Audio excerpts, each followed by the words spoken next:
What's up, guys? Tugi here, back again, and in this episode of my Boston Bruins franchise mode series, we go through with what could be one of the more interesting drafts, and in general, one of the more interesting off seasons that we've ever had in one of my series here on YouTube, just because of the unpredictability of it. Now, first things first, the draft. We have Bergeron's on his way out. You guys voted? Bergeron's on his way out. Krejci probably on his way out as well, which means we are going to need a new second and third line center. And the question is whether or not we trade these guys at the draft, hope to get a good draft pick, or hope to get a good return. Maybe we get a top 5 pick, and then who knows who that turns into. And then if we need to, we flip them to get that good player that we need. But this team just has so many question marks in terms of potentials and who could turn in to a great player. Look at goaltending, for example. Now, Tuukka Rask has 1 year left on his deal. Of course, this was this season. This is next season. But Alex Lyon's the backup. And then already, we have Stuart Skinner, Hermé, Sawchuk, who isn't even signed, and Dowell. Hell of a situation right now. And Stuart Skinner, is he going to be good enough to be the backup next year? Look at his numbers from the Providence Cup run. Unreal. Probably the reason as to why they won the Cup. Now, we do have a good team down there with a lot of solid players. But still, unreal from him. And that's just goaltending, man. I don't know. Excuse me. I really don't know how this offseason is going to go. One way or another, we will have a good team. It's just how good of a team on paper will we have. And even then, doesn't matter when the Edmonton Oilers just won the Cup with an 82 overall goalie. Excuse me again. I should take a swig of water as you get a look at the draft lottery results. Unfortunately, only one Western team in the top 5. So if we want to trade into the top 5, and yeah, we didn't win the Cup. Sorry, Mr. Jacobs. If we want to trade into the top 5, we're going to have to send some solid players to division rivals, or at least conference rivals, although Florida and Detroit were right there. No retired players for us, so that's somewhat nice that we'll at least be able to get Bergeron out of there. I mean, once you hit 35, as you can see with Eric Stahl, that's when you really have to worry about players retiring. And we'll just breeze through this really quickly. You guys can read the names. Johnny Boychuk, no, finished to the 76. That is brutal. Goaltending, any big names? Not quite. Not quite. Not quite big names. Okay, then. Well, let's move forward. I'm pretty sure the trading block should be empty from the trade deadline. Let's do this. And really, before anything else, I don't know what our draft pick situation is. I often confuse it because, of course, we're running 2 series at the same time. So let's see. What do we have? A first, 2... Wow, okay, Jesus. Okay, we have a lot of picks. All right, we should be able to make this work. We should be able to make this work. I'm going to try to get... No, Florida's cap situation would be too rough, I think. St. Louis, New Jersey. Might be worth going to, like, New Jersey and then just trading up, like New Jersey or Carolina.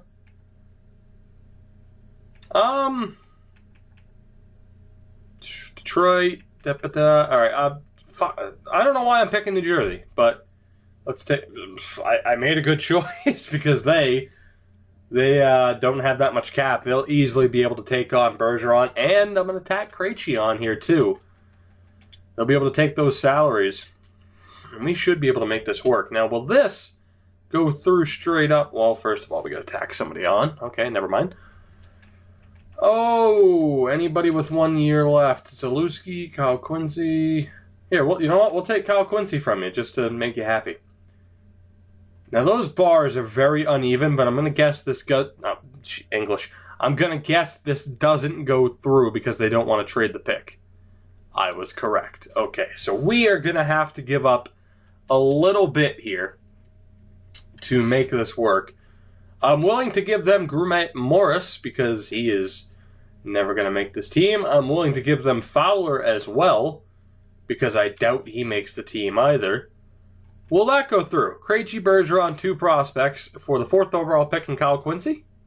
That will not go through. Okay, shit. How about a third? A nice, shiny 3rd round pick, New Jersey. How does that sound to you? Take your pick, any pick, because we have quite a few. We'll give up a valuable one, San Jose. Will that go through? It will not. Shit. All right, let's take off a prospect and tack on another 3rd. Will this go through? Is the question. It will not. Son of a bitch. Okay. Nashville. Will that go through? Krejci, Bergeron, and 3/3 for the 4th overall pick in Kyle Quincy. Holy shit, you stingy bastards. All right. How about Chicago's 2nd? Will that make it work? No. Holy hell, man. I know it's the number 4 overall pick. Thank God we have these picks that we can just throw away. Too far off still? Are you kidding me? What the hell? What if we here?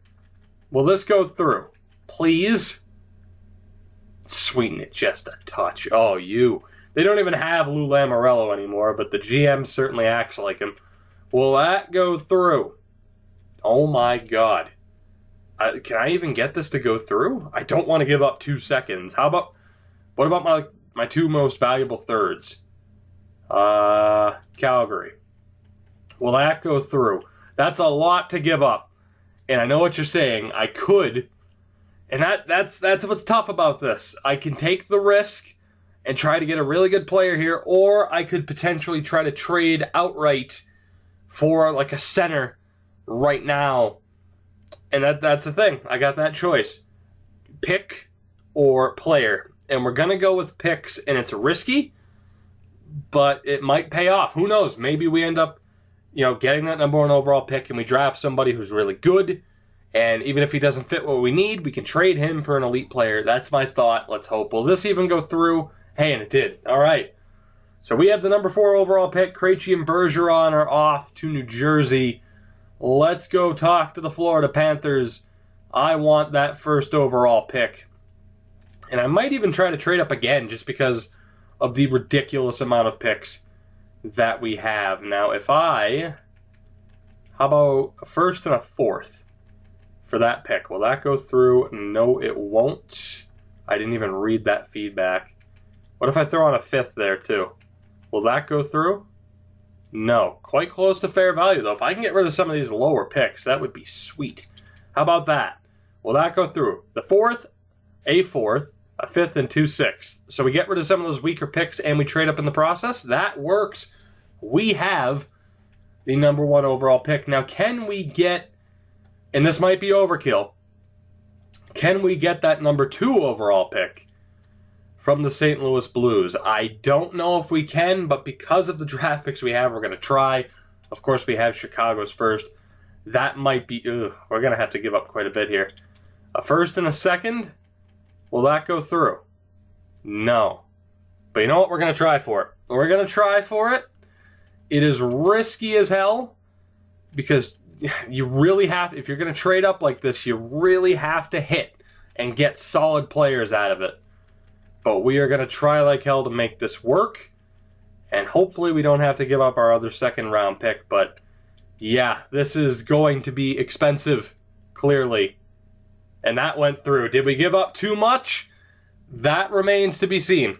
Right now, we have prospect depth, too. Like, we already have some really good prospects. And we have a good competitive team. So to give up that much isn't that risky. And we have the first 2 picks in this draft. That, geez, if we wanted to right now, I could go kind of crazy and just be like, hey, can we flip it for anybody else? But that leaves us with, needless to say, not as many picks. But now's the moment of truth. Can we hit on these picks? The 1st and 2nd overall picks of this draft. Now, who is available? We have Pandolfo. High top 6. Pete Pandolfo. We have Ned Ewen. Nelson McDonald, who's exact elite. I don't like exact potential. Gavin Voros. Okay. Left wing. Not scout. He's in the top 5, but he's not scouted. Like Pandolfo, we know what he is. Yuen's only been scouted once. Shit. And then you have Picard. Oh, man. A defender. High top 4. Now, we don't exactly need defense, especially with Lampkin in the pipeline. But would he be that highly listed if he wasn't great?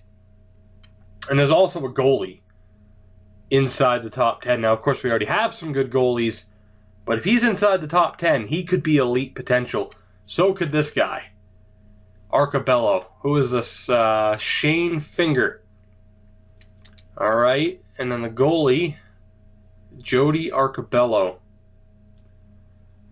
You guys might think I'm crazy, but I'm tempted to go with a defenseman and a goalie. I really am. I really am here. And for some reason, Voros, man. I feel like I heard... Now, a lot of times, like, generated players aren't the same. You know, like, you'll have, like, a franchise guy come in 3 years in, and he won't show up in my sim, but I feel like I've heard someone mention Gavin Voros before, and I don't know why. I'm going with my gut here, guys. You're going to have to trust me on this one. Gordon Picard is going to be the number 1 overall pick. Please be good. Medium elite. Okay, hold on. That's not a guarantee. Just because you have medium elite potential doesn't mean like your value is any good. How is he? Oh, yes! Oh, it paid off. He is right there with Lampkin in terms of value. His overall is disappointing, but that is exactly what I was talking about when we traded Bergeron and Krejci. We could use him to go out and get just about anybody that we want. So that's perfect. Perfect. Even if we don't use him, that is exactly the type of player that I wanted. That is amazing. And now, of course, we have the other decision to make. And like I said, I mean, I know people are going to be saying, take McDonald. Voros, I don't know if I'm just leaning towards like picking Shane Finger because his name isn't as dumb as Jody Arcabello. Is now the right time to take a risk? That's the question. Do we go with Nelson McDonald from Mississauga, or do we go with Voros or Finger? I'm going with my gut, guys. You're going to kill me for this. Shane Finger, please be good. He's medium elite. Yes! Yes, the draft luck has returned. Although in saying that, you know, medium elite potential, again, isn't a guarantee. Please be good. Please. I beg you. Oh my God, yes! The draft luck has returned, boys. 66 overall, 19 years old. Look at the trade value. Shane Finger. That is amazing. And we are in one hell of a spot now. We absolutely hit on those 2 picks. Detroit's up next. And I kind of want Detroit's pick. I don't know. There's just something about Voros. Not something about Mary. There's something about Voros where I just have a feeling he is going to be a solid player. I just don't think we can... I don't think we can afford him. I really don't. Not now, at least. We had to give up so much just to get those first 2 picks. We had to give up so much just to get those picks. Yeah, I don't think we can do it. We'd have to give up someone like Entwistle, Anderson Dolan, and even then,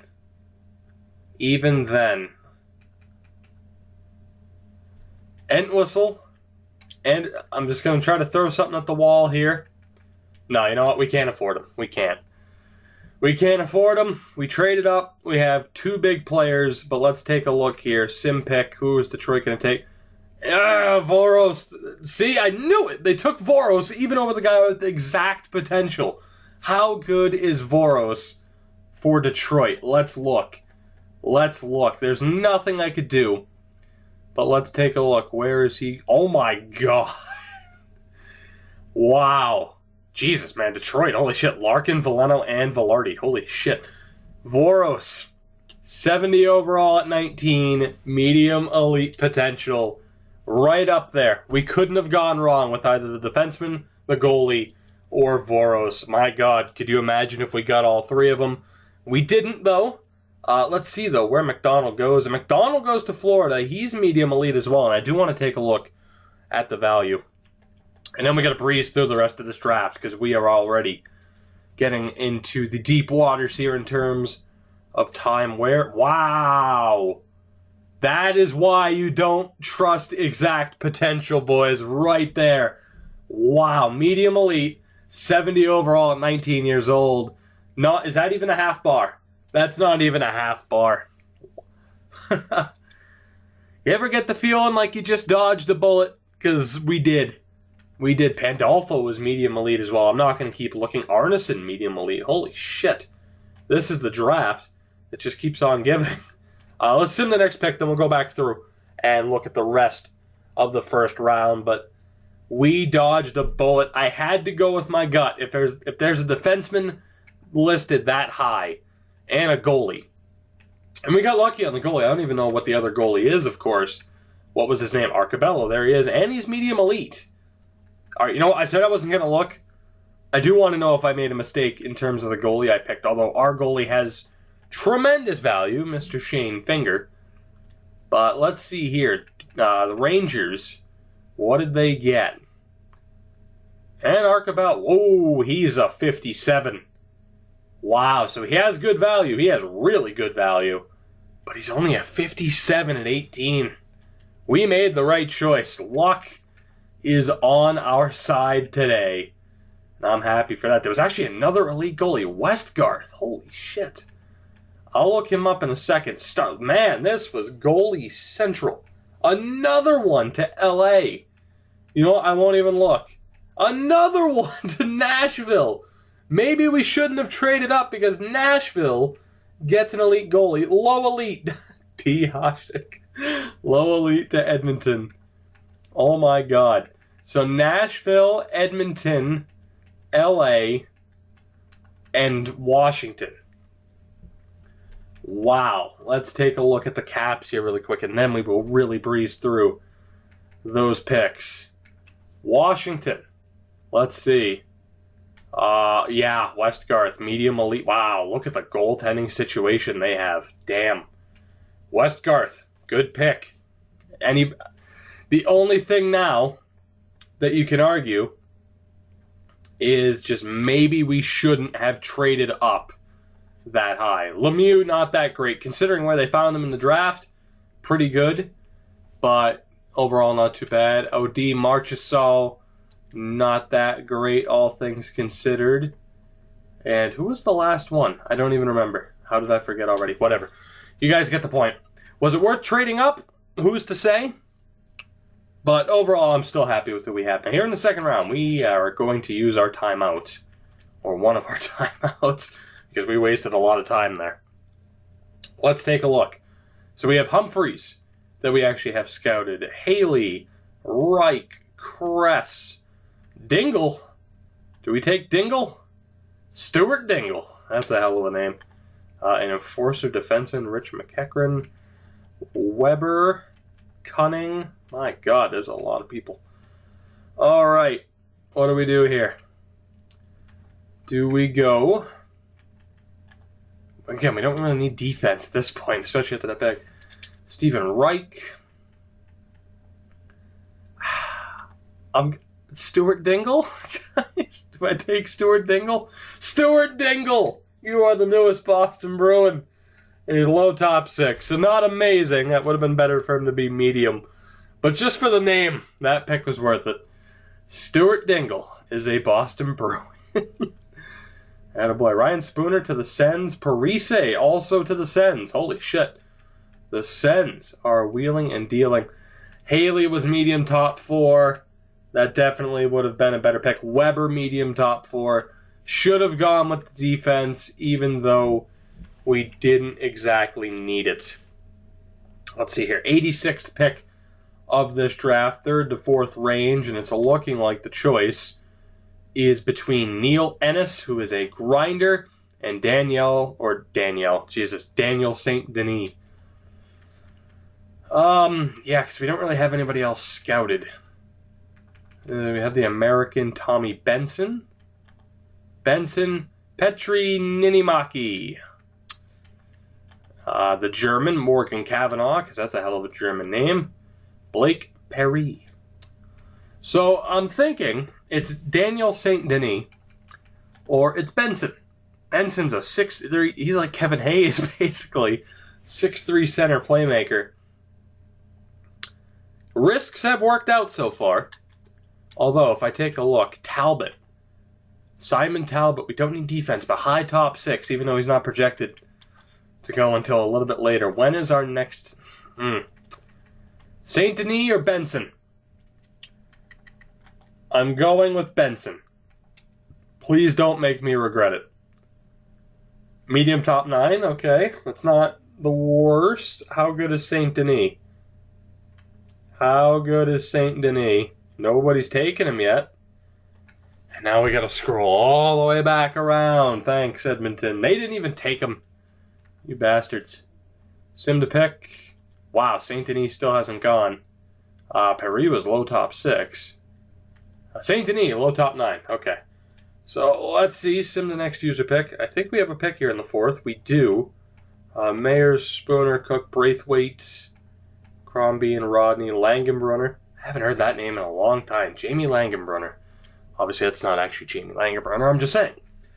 So, let's see here. And, I mean, the pick is kind of obvious. I think it has to be Talbot here.